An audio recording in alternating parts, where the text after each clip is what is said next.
स्त्री देखते ही काम वासना उठती है, उससे कैसे बचें। गौतम बुद्ध ने अपने जीवन में बहुत सी ऐसी बातें बताई हैं जिनका हम उनसे लाभ उठा सकते हैं। गौतम बुद्ध कहते हैं कि ना कोई परमात्मा है, ना कोई आकाश में बैठा हुआ नियंत्रता है, तो साधक क्या करे।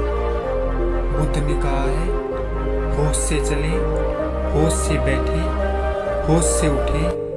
बुद्ध का एक भिक्षु आनंद पूछने लगा।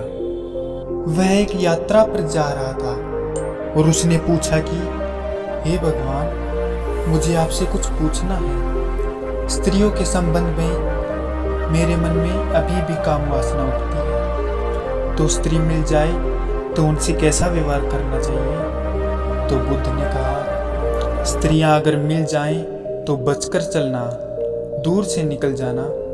आनंद ने कहा, और अगर ऐसी स्थिति आ जाए कि बचकर ना निकल सके तो क्या करें। तो बुद्ध ने कहा, आंख नीची झुकाकर निकल जाना।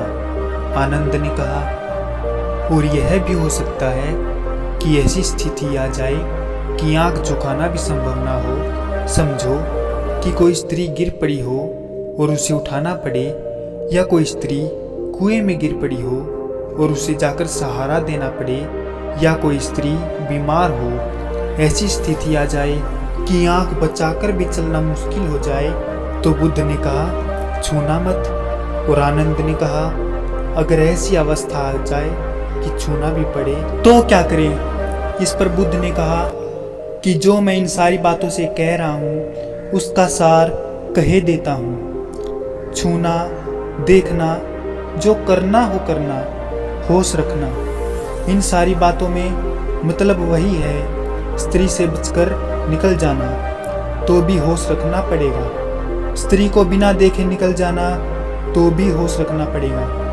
बेहोशी में तो आंख स्त्री की तरफ अपने आप चली जाती है, बेहोशी में तो पैर स्त्री की तरफ अपने आप चलने लगते हैं, विपरीत नहीं जाते। बेहोशी में तो भीड़ में स्त्री को धक्का लगाने के लिए शरीर तत्पर हो जाता है।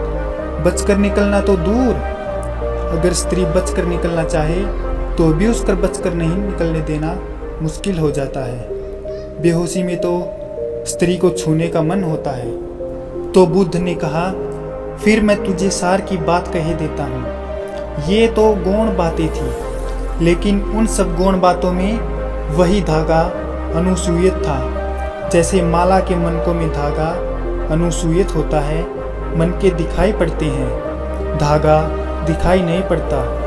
वह है होश।